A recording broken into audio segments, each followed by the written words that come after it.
there's on YouTube also Closer to Truth, a YouTube channel that they interview all these neuroscientists and physicists and all sorts of different people that's got very interesting opinions. And I think there's some, if you listen to all of them, this collective wisdom, you can probably filter out some of the reality and actual truth and where things can potentially go.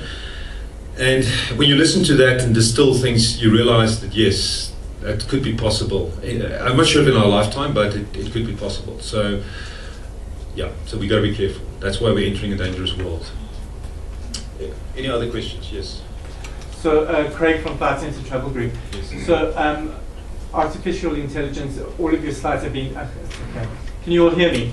Yes. It's all been focused towards a very first world yes. kind of mindset. With South Africa being so entrenched with a traditional mindset, how do you think we're going to get over that from a government and that point of view? Yeah, so we've got real challenges. I think there's some bigger fundamental problems. We talk about land and all that, but we need to think about education. We need to think, I think it's, okay, I'm going to get to that specifically. I just want to, I think we need to disrupt telecommunications. We need almost like free internet, access to the internet. My son is 15 years old. He's learning so much with courses and YouTube, and I've just put him on that path, a little bit of programming, and he's going. And we want all kids and people to actually have that kind of access. And we especially need this here in South Africa, and Africa in general, because we are going to be left behind if we don't do something drastic in terms of that. And I know we need to work through all these issues, and there are absolutely injustices and all of that, but we need to look at that. Now, so I think there are some thought leadership here.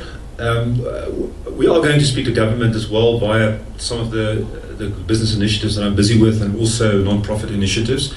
But we need collaboration of all people. We need buy-in. We need all stakeholders to get together. We won't solve this on our own or a single organization.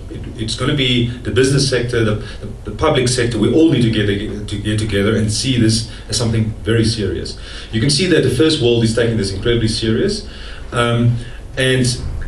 Really, we're going to get to a world where, if you think about Uber, a lot of money is going out of the country. If you think about advertising, I speak to Nas Paris, and you can see that Google and Facebook grabbing that advertising revenue. It's going, not here, it's out. So we need to create winning platform businesses, and that's why, from a Cortex Logic side, we've got an AI Tech Capital Fund. We're investing in winning platform businesses on the African continent. We are working with corporates. We're trying to create winning businesses that can compete internationally. And I'm trying to be optimistic and be positive around this. So trying to do my part, but there's some other great initiatives around this, but it's not an easy problem. Yeah, so I'm not sure where this is going to go. Okay. Yes. Hi, sorry. I just wanted to be very provocative. Yes. There's a difference between falling behind and opting out. So at the end of the day, if what you're saying is you're potentially walking into a potentially very dangerous situation, there is room for opting out and actually saying, as a country and as a continent, we choose to not go down this pathway. And it doesn't mean that you necessarily get left behind, and it doesn't mean that you necessarily lose out, but that you should be able to make a sensible decision about whether, given all the things that are on the side of it going horribly pear-shaped, it reminds me very much of nuclear power. We will use it in medicine on one hand and achieve amazing things, and we will completely blow up continents on the other side. So what is your choice as a country, and what is your choice as a continent in terms of following this through? And would it be a sensible decision to actually go wandering headfirst into something that is potentially so dangerous? Yeah, so okay, this is my answer. If you read Homo sapiens as well, give you broad perspective as well. I think we are sitting with, the problem is, the internet, we've almost created a human nervous system for the world. We are connected. The world has gotten very small, much smaller. So I think you'll make the wrong decision if you isolate yourself. Mm-hmm. And the reason for that is economies are connected. We've got climate problems. We're so entrenched, our whole economy, everything with the world. So that's why even what Trump is doing. So I'm not sure if that's wise. We need to think more as a Homo sapiens, a species together, and how can we collaborate? And I think in the future, we probably need to think about countries as well.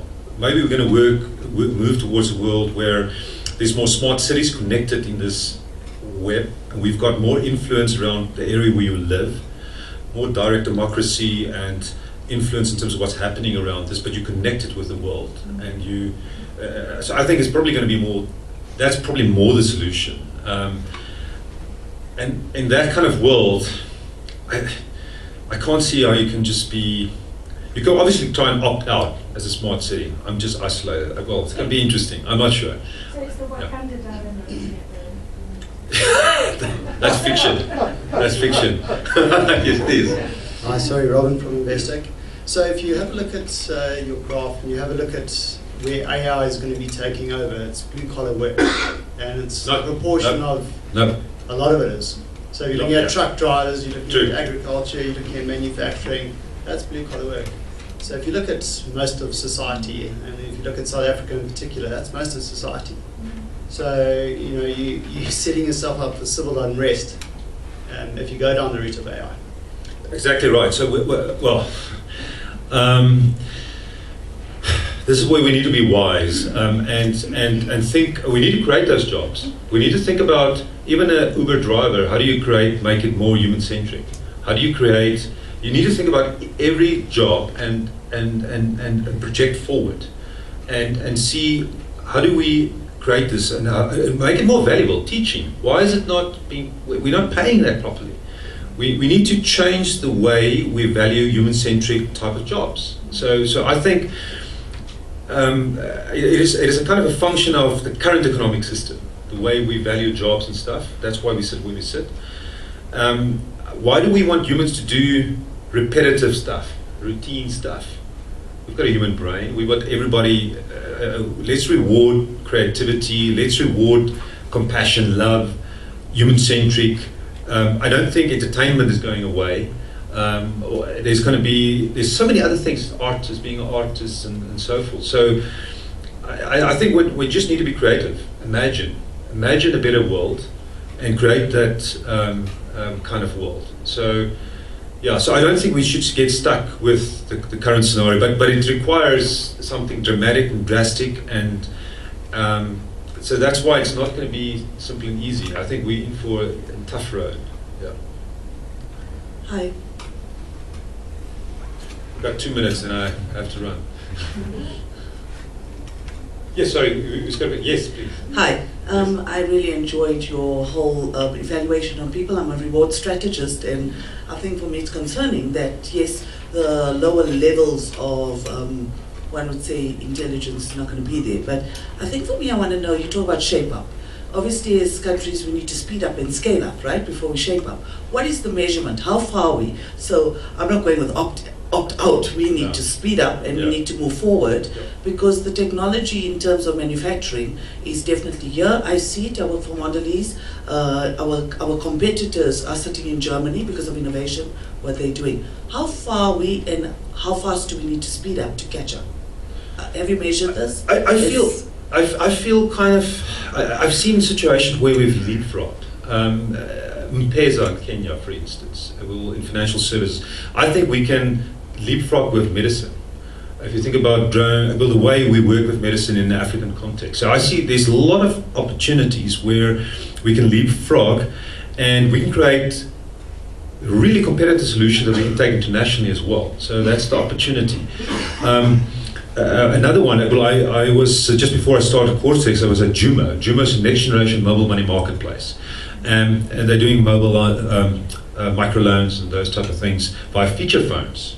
And there was like exponential growth in countries like Tanzania and Ghana and those type of countries as well. So, and they're going into Pakistan, and now they've just got $52 million investment to go into Asia as well. So that's an example of, And mining, is there, have you guys measured the measurements of mining, I mean, in Africa? Yeah, mining is interesting. So I'm working with a lot of my previous AI company, we work with all the mines, minerals, metals, mining industry. You talk about mining, yeah. the mines of tomorrow is going to be super automated and less. So it's going to disrupt workers. No question about it. It's if you go very deep down the ground, it's very dangerous for humans. So we're going to move to a world where you will see a lot more robotics and things happening there. So we need to shift it. We'll need to get jobs out of that dangerous zones. And so we've got to be more creative, reward human-centric jobs. We shouldn't get stuck with the traditional jobs. Yes. Yeah. Okay, thank you.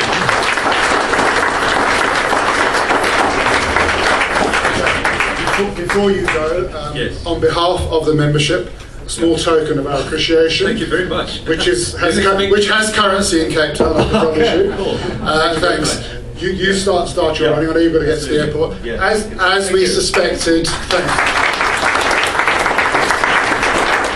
As we suspected, that's just the tip of the iceberg, and it's just an introduction of the subject to us. However, let's go and do something which